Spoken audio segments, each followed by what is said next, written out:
In this video, we are going to talk about Facebook stock analysis. So before starting this video, please like this video, and subscribe to our channel for the future updates.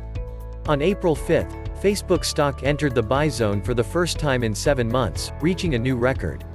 A strong start for Facebook Shop's digital mall has given the FANG stock a new lease on life. On April 13th, there was an unusual note of caution from analysts, and an even rarer downgrade from a Wall Street company.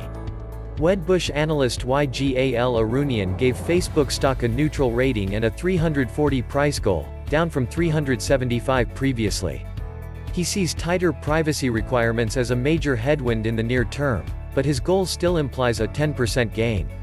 Let's start. FB stock analysis on Zuckerberg Shops chat. FB stock soared, breaking through the January 28 high of 286.79 and an early entry point of 286.89. After reaching a high of 299.71 on March 22, Facebook stock fell back to its 21-day moving average, indicating that the long consolidation is coming to an end. At 299.81, 10 cents above the top of the handle, an actionable buy point was made. The stock of Facebook surged 3.4% to 308.91 on April 5, putting it in the buy zone. It reached a high of 315.88 on April 8. Since then, there has been a slight pullback on lower than average volume. On April 20, Facebook stock checked the buy point, but ended the day marginally higher, above its 21-day moving average. From the handle buy stage, the 5% chase zone runs through 314.80. If investors use 304.77, which is 10 cents above the August peak, as an alternate entry, there is a little more space.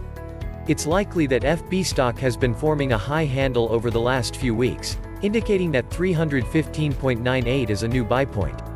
The stock's relative strength line, shown in blue in the graph, fell well short of its August high as the stock underperformed the S&P 500. After bottoming out in mid-January, Facebook's RS line began a new uptrend that has held amid recent weakness. Facebook earnings. Facebook's fourth quarter earnings comfortably outperformed expectations. The FANG stock gained $3.88 per share, up 52% year-over-year and 69 cents ahead of the consensus estimate. Revenue increased by 33% to $28.1 billion. Despite a further drop in daily active users in the United States and Canada to 195 million, down from 198 million, sales growth accelerated. Facebook had previously warned that early in the pandemic, a surge in use of the social media platform would subside as life returned to normal. The bigger picture is that Facebook marketers, who now number over 10 million, are using the social networking platform to communicate with potential consumers in ways they never have before.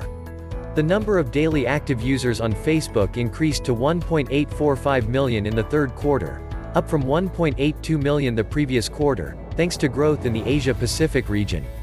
Daily active users totaled 2.6 billion across all platforms. In comparison to a year earlier, ad impressions served across Facebook assets rose at a slower 25% rate. However, after dropping by 9% in Q3, the average price per ad increased by 5%. Facebook's first quarter earnings are expected on April 28. Wall Street analysts shrug over Facebook antitrust suits. The Federal Trade Commission and a coalition of state attorneys general filed separate antitrust lawsuits on December 9, arguing that Facebook's acquisitions of Instagram and WhatsApp were anti-competitive and designed to strengthen the company's monopoly role. The Federal Trade Commission requires Facebook to be split up to restore the level of rivalry that existed before the Instagram and WhatsApp mergers. Analysts have generally discounted the likelihood of a divorce so far. Is it possible that the experts would be wrong about the outcome? The government plaintiff's task would be to show that the mergers did more than just eliminate competition, they were also negative. Antitrust lawyers would try to persuade the court by demonstrating decreased consumer privacy, higher advertising costs, and unfair competition against smaller rivals. Facebook allegedly sought to avoid an antitrust suit by agreeing to license access to its code in exchange for new competition, but regulators were unconvinced. FB stock, is it a buy? Facebook proved its mettle through a historic economic downturn, and Wall Street analysts believe this FANG stock has a long growth runway ahead of it. The IBD composite rating for Facebook stock is 96. The composite rating is a single score that incorporates many main fundamental and technological factors.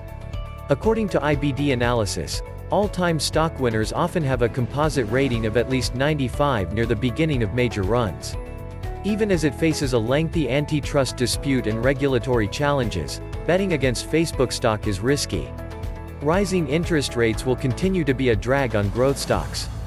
Facebook, on the other hand, has shown remarkable resilience with its well-timed e-commerce drive. Despite persistent concerns that privacy reforms would erode Facebook's advertising advantage, the stock has held its ground, hitting a proper entry point and holding steady. Targeting headwinds.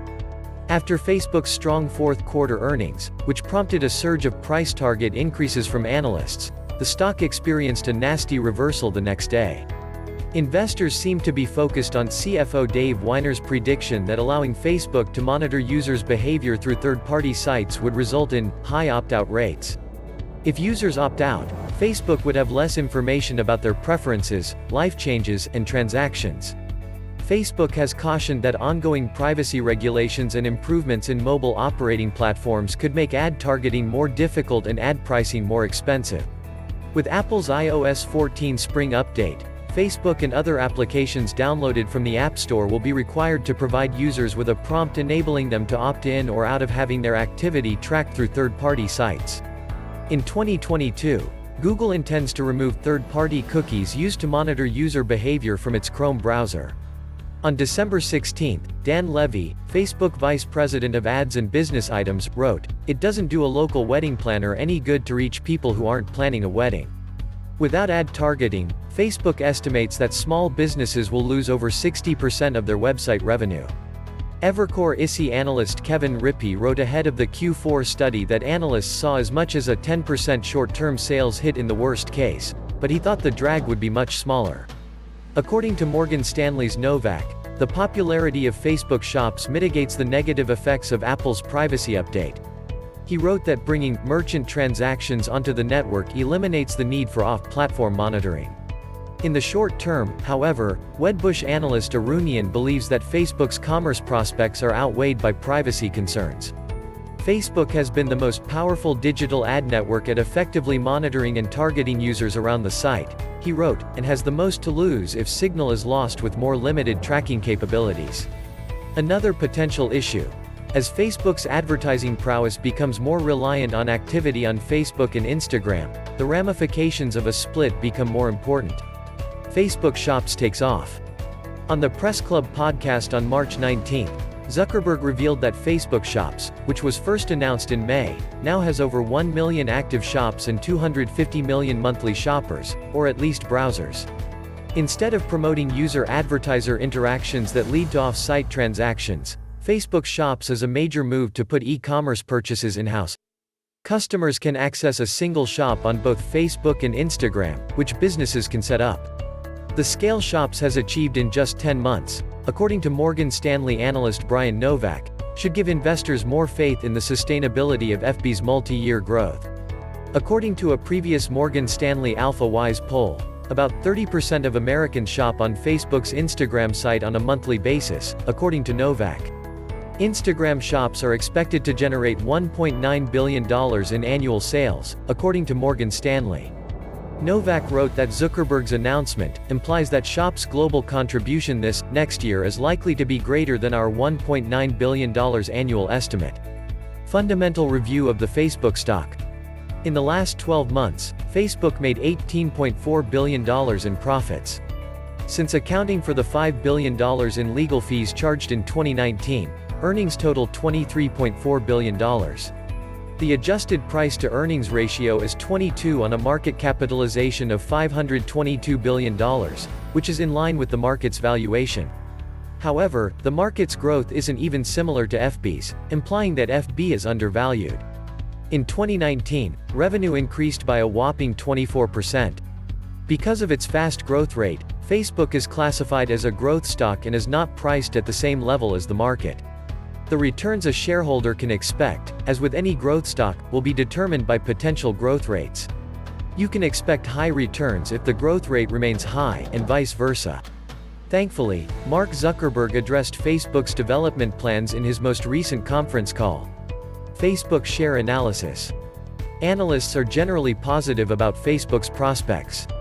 According to MarketBeat data, the majority of analysts rate the company as a buy or overweight. Wedbush analysts raised their FB stock outlook from $320 to $375 in their most recent report. This is a 35% increase over the current amount. BMO, Evercore ISI, KeyCorp, and Raymond James are among the other bullish analysts on the market. The stock is expected to end 2021 at $329, according to Wallet Investor, an online forecasting tool, which is around 20% higher than its current price. What do you think of our video? Let me know in the comment section below. If you enjoy this video and want to hear from me again, be sure to hit that subscribe button before you go. Thanks for watching.